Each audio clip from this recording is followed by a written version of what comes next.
Assalamualaikum warahmatullahi wabarakatuh. Salam semangat buat para pendengar podcast dimanapun berada. Sobat baca yang pasti juga yang udah subscribe, yang belum juga mau di subscribe. Jadi malam ini kita akan ngobrol sedikit tentang gimana sih proses nulis buku itu. Nah hari ini gue udah ditemani nih salah satu sahabat. Ini juga salah satu calon khotimin Quran. Amin ya. Amin.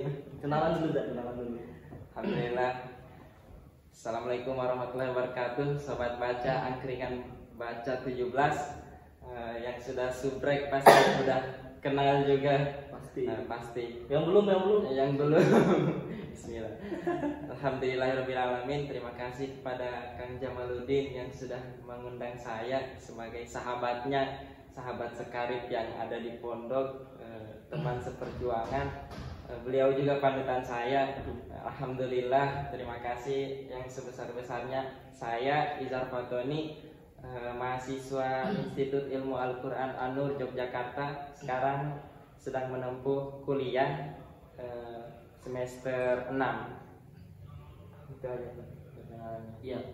Jadi sedikit informasi ya, ini Izar bukan cuma sebagai mahasiswa tapi juga sudah menjadi gubernur ya, gubernur mahasiswa atau ketua Dirma Fakultas Sududin tahun 2020 kemarin.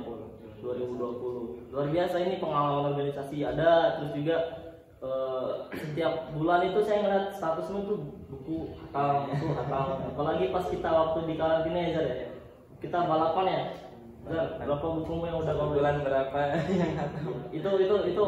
Itu cerita sedikit bahwa perjuangan Nizar dalam menghidupkan literasi, saya juga menjadi saksi sejarahnya seperti itu.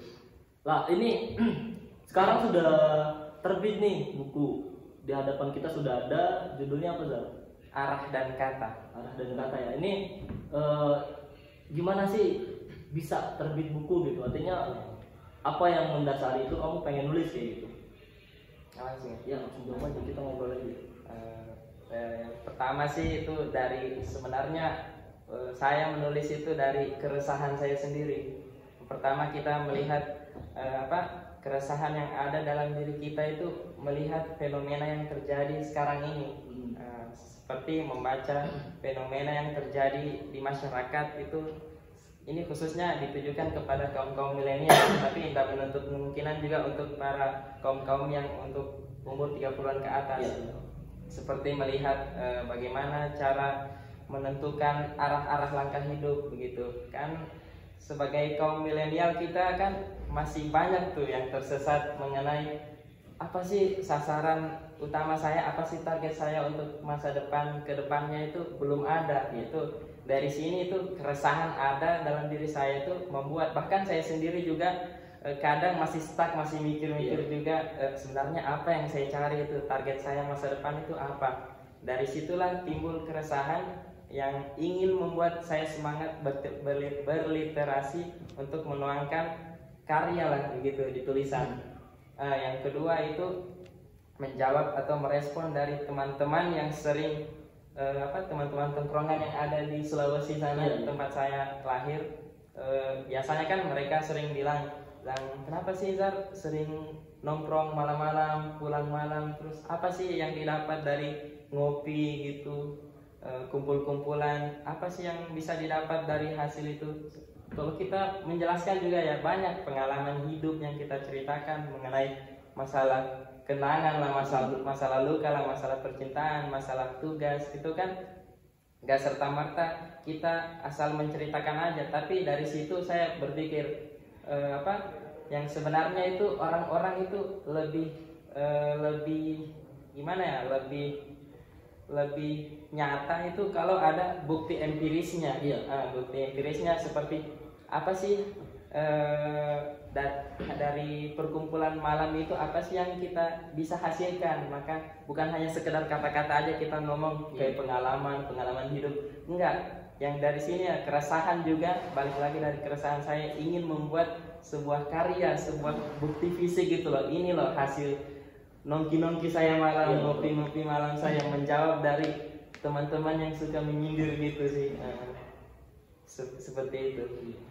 Jadi muncul pertama dari mungkin merenung soal kegelisahan, terus setelah itu mencoba menuangkan ide dari renungan dan akhirnya nulis. Ya. Berarti sebenarnya nulis itu simpel kan ya? Menulis itu simpel sekali.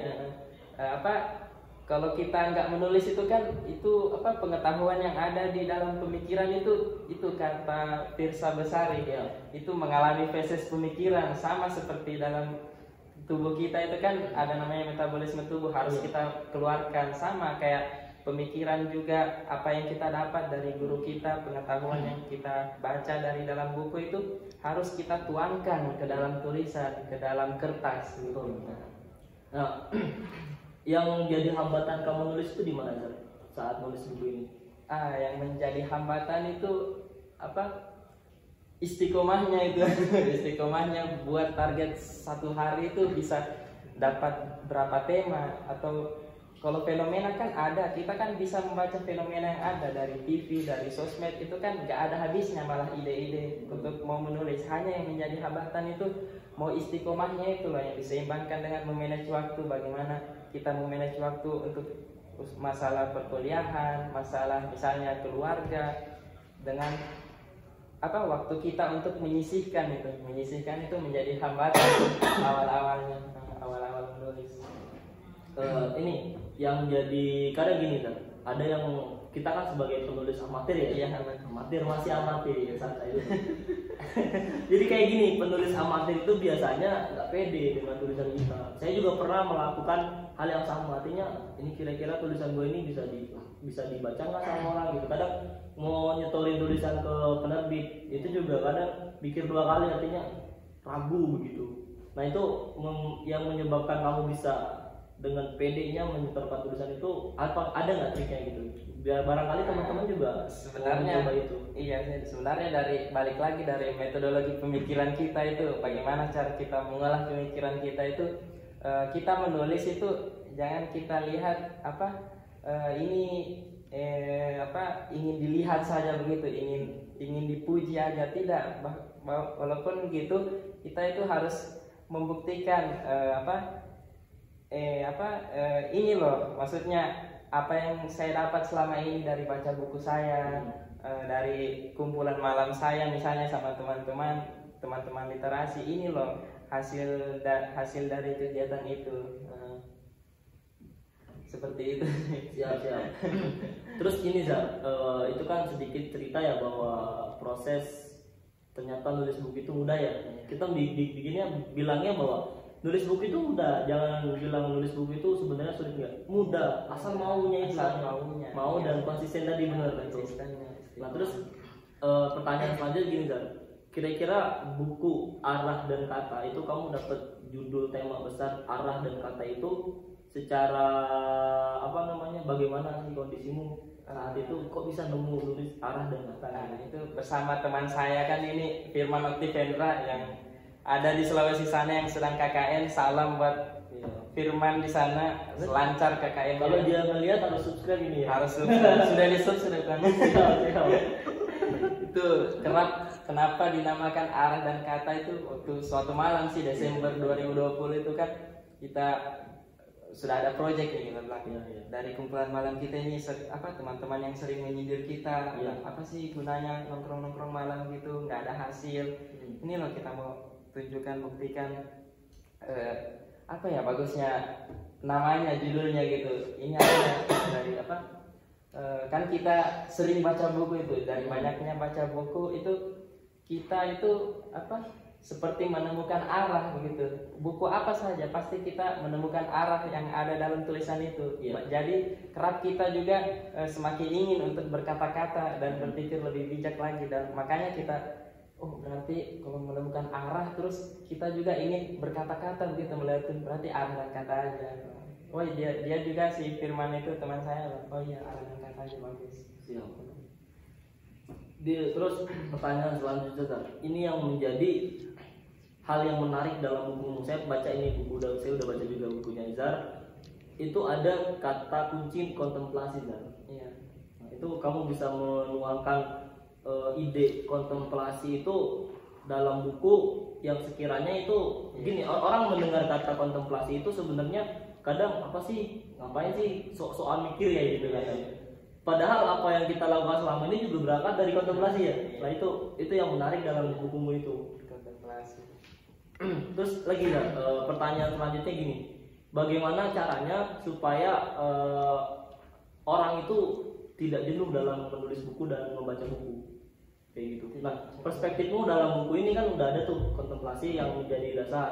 Terus arahmu kemana, hidupmu jalannya kemana itu bisa, itu kadang-kadang teori tidak sesuai dengan ekspektasi begitu. Nah ini kamu sebagai penulis, bagaimana tipsnya sampai arah dan katamu itu ternyata bisa terrealisasikan jadi satu buku kayak gitu. Artinya ini kan sebenarnya berangkat dari kegelisahan, itu kita sudah merenung arah, kata-kata yang kamu tulis itu kan sudah dalam buku ini gitu. Artinya kamu mencoba menjelaskan tema itu dengan sudut pandang bukunya ini kayak gitu. Nah itu jawabanmu gimana ketika di tengah jalan itu manusia ya, kita manusia semua itu menentukan arah, terus katanya sudah ada tapi stagnan dalam kondisi dia. Artinya dia terkurung dalam pikiran-pikiran yang yang selama ini dia takutkan itu. Berangkat dari pertanyaan itu sebenarnya ya, walaupun meskipun pasti kita sudah memiliki arah sebenarnya arah hidup itu, tapi kadang aja kan di tengah jalan ada paku, ada beling, ada saja lubang-lubang yang menghalangi gitu. Nggak apa-apa, tetap kita fokus lagi pada makna dan tujuan hidup kita. Sebenarnya apa sih yang kita cari gitu. Itulah balik lagi dari kontemplasi tadi tuh, dari dalam buku ini kan. Kontemplasi tuh bahasa soalnya dari mengevaluasi diri, merenungi diri. Apaan sih sok gitu. Padahal mah bahasa enaknya ngelamun gitu. Iya, ngelamun.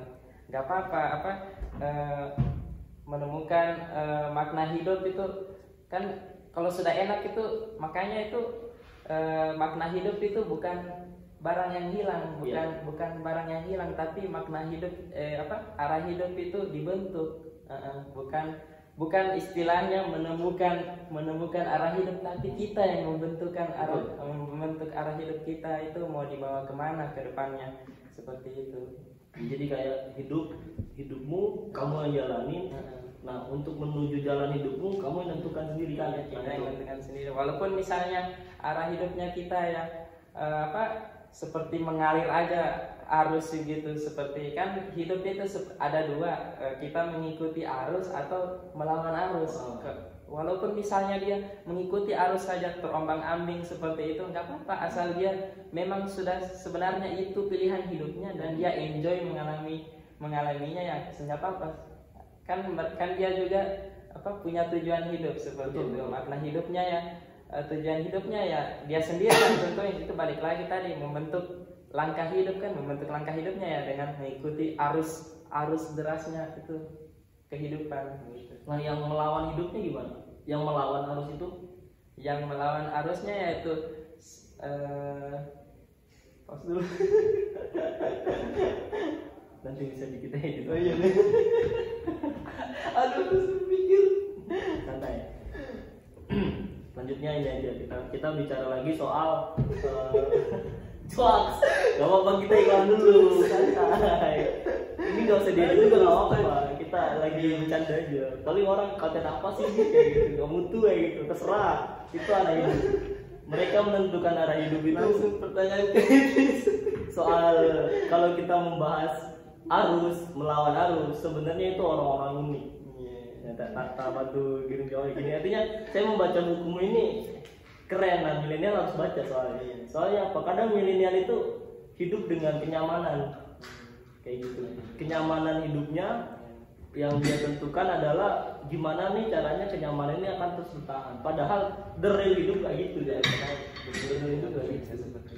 Sering kita bicarakan bahwa gini, kita sering duduk di depan kamar kan, kita suka ngobrol, ngopi, baca buku, dan kita merenung bahwa sebenarnya hidup itu gini Zar, kita pengen ideologi kita itu dikembangkan diakui sama orang, padahal nggak semua orang mengakui kita gitu.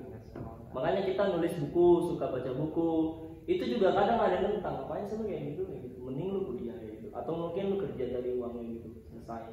Terserah, itu perspektif orang aja. Nah, arah dan kata ini sebenarnya ini yang perspektif saya baca ya, nggak apa-apa ya.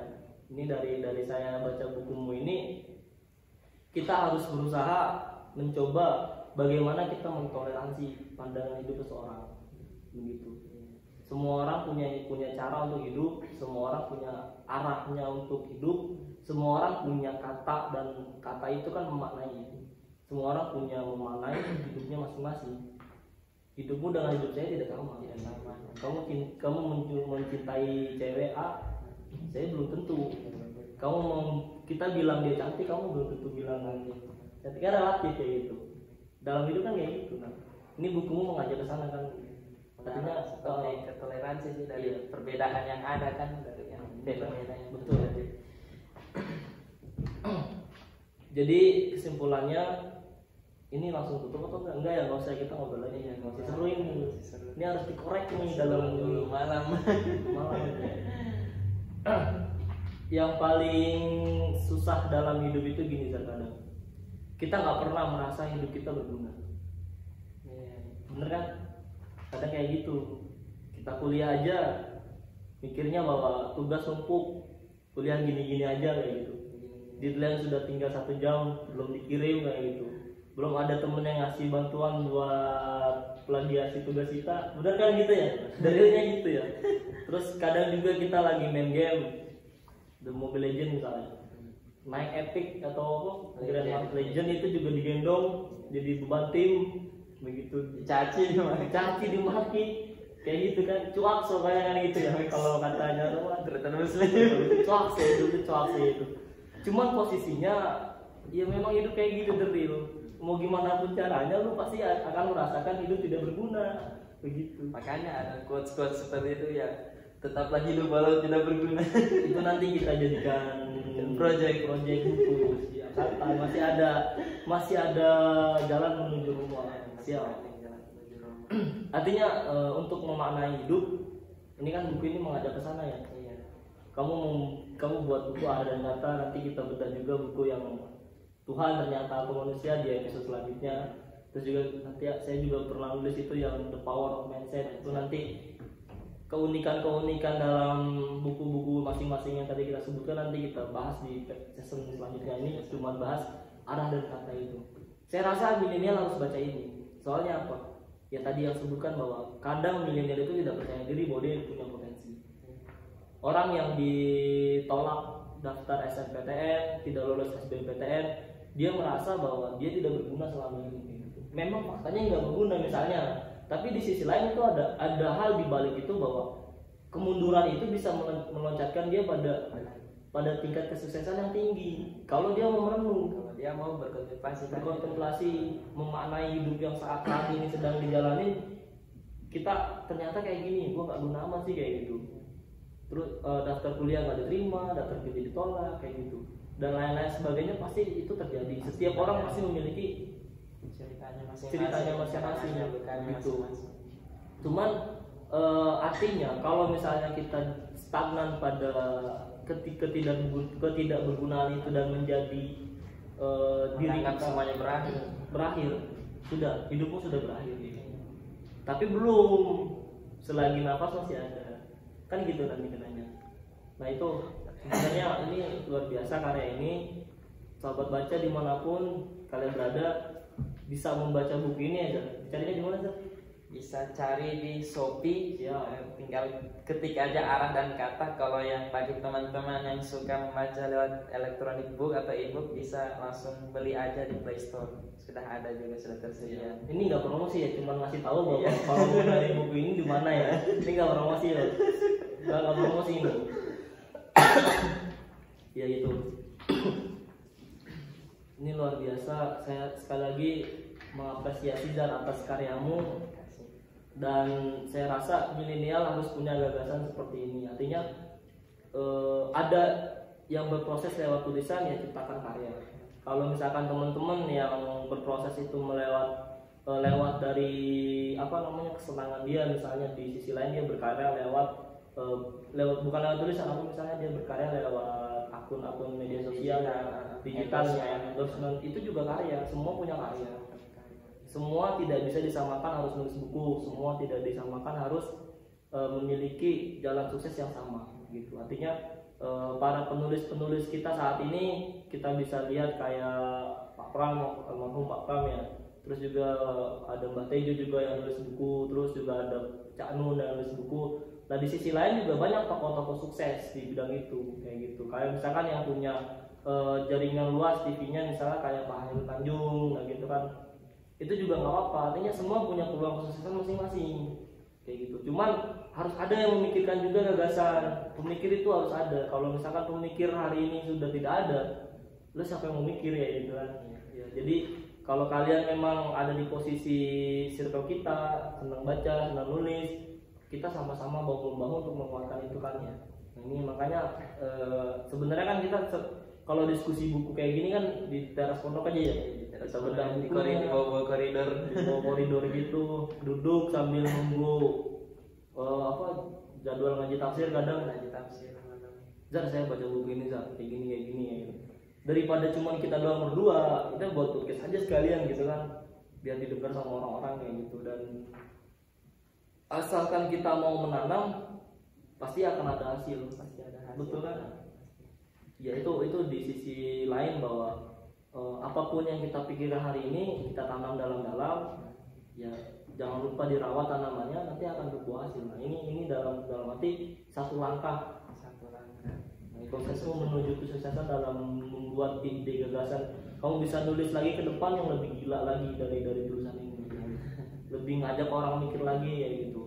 Setiap orang itu punya momen istilah sainsnya itu momen eureka ya, di mana orang-orang itu pada misalnya di umur tertentu itu punya masa keemasan, ada karya yang dihasilkan, nggak mungkin stuck misalnya hanya enjoy aja hidup nggak ada hasil, pasti ada momen di mana dia merenung atau ada membuahkan hasil. Itu istilah sainsnya momen eureka. Setiap orang punya itu. Terus sampai pernah ada gagasan seperti ini, manusia itu akan sampai titik kesuksesan atau kejayaannya pada umur 40 ya. Pernah pasti semua pada dengar itu ya. 40 tahun. Nah, untuk mengarah ke sana, tapi kan nggak ujuk-ujuk 40 tahun langsung sukses. Ada jalannya, kan gitu. Kalau misalkan mau menganalisis diri itu kayak gini, kamu mau jadi apa di depan ditentukan hari ini. Jangan fokus sama cita-citamu, fokus sama tujuanmu. Ya kalau pengen lulus tepat waktu, nggak ngerjain skripsi, nggak bakal lulus ya gitu. Yang balik lagi kan dari arah hidup itu sih nggak ini apa? Aduh ini nanti di badan netizen ini. Balik lagi sih sebenarnya dari arah hidup itu kan kembali lagi tadi yang seperti saya bilang dari awal, bukan seperti barang yang hilang ya, bukan untuk mau ditemukan, tapi kita sendiri yang membentuk arah-arah langkah hidup menuju kesuksesan kita, yang kan kita sendiri yang mau menjemput kesuksesan itu, kesuksesan kita masing-masing seperti itu. Siap. Bagi para penonton dimanapun berada, kalian sepakat atau tidak sepakat apa yang kita sampaikan itu terserah. Kita tidak memaksakan bahwa harus sepakat dengan kita. Terserah kalian mau mau memberikan apresiasi pada video ini silakan, mau nggak juga itu hak kalian. Suka kalau kita suka ya, terserah. Kita realitas aja. Kalau emang nggak suka mending chat unlike kayak gitu, nggak apa-apa. Kita di sini sebenarnya tidak mengintimidasi, tidak mendogma bahwa harus subscribe ya. Itu cuman ya balik lagi dari sudut pandang masing-masing orang, bagaimana menilainya kayak gitu. Mungkin itu Zat, pada malam ini kita berbicara soal arah dan kata. Nanti ke depan kita bisa berbicara dengan buku-buku yang sudah kamu baca, atau nanti buku bisa bedah buku saya, atau bisa nanti ke depan kita bisa bedah buku, misalkan kamu baca novel apa, nanti kita bedah apa sih isi novel ini. Ya paling enggak yang gini, kalau kata-kata yang saya renungin kayak gini, manusia itu berada pada gagasannya, maka bacalah buku kalau pengen kamu ada ya, kayak gitu. Nah ini sinkron dengan apa yang itu kan perenungan saya. Kalau misalkan kalau ini dapat juga dari teman-teman diskusi, maka kayak teman-teman diskusi itu pernah ada yang bilang gini, membacalah, ketika kamu baca kamu ada. Nah saya dari kata-kata itu saya tertampar bahwa iya benar, dari hasil membaca kita punya gagasan. Manusia berada itu karena gagasannya kayak gitu. Terus kalau kamu pengen abadi di dunia, dalam tanda kutip ya, kamu nulis. Itu kata Pak Pram yang karyanya Bumi Manusia dan lain-lain, itu kata Pak Kalau Pram. diangkat abadi kan harus ada tulisan. Iya, kayak gitu. Artinya kayak macan aja mati meninggalkan belang ya gitu kan. Gajah mati meninggalkan gading. Masa manusia mati meninggalkan beban? Gak mungkin. Jadi manusia mati harus meninggalkan karya. Meninggalkan karya dalam arti memberi manfaat kepada sesama manusia, baik bukan sesama manusia aja, bahkan makhluk hidup lainnya. Siap. Itu mungkin sudah 30 menit berjalan ya, ini hampir 30 menit kita ngobrolin. Asik banget ini sebenarnya, pengen lama-lama tapi takutnya pada bosan aja. Sudahlah, nggak usah lama-lama lah. Yang penting kita sudah menyampaikan bahwa idemu, gagasanmu apa, maju aja sampaikan itu, kayak gitu. Nanti lama-lama juga akan sampai, gitu. Terima kasih. Dan ini mungkin terakhir ya, kata-kata penutup, closing statement kalau saya itu bilang gini, berjalanlah pada jalanmu sendiri, asal kamu konsisten orang akan menghormatimu. Kalau statementmu terakhir gimana? Lakukanlah apa yang kita cintai, tapi di balik itu kita harus mencintai apa yang kita lakukan. Siap. Oke. Itu terima kasih ya dari kita, closing statement. Gue sendiri Muhammad Jamaluddin sebagai Presiden Angkringan Baca. Ya, saya Izar Fatroni sebagai tim yang sangat membantu dan mensuplai Kang Jamal dalam arti Angkringan Baca 17. Terima kasih sudah diundang dalam podcast ini. Kedepannya berharap saya diundang lagi sebenarnya. Pasti. Ataupun ada proyek-proyek lain mungkin Harus kita bisa collab buku bareng. Ya, kita agendakan nanti ke depan. Ya. Itu terima kasih buat teman-teman semua atas perhatiannya.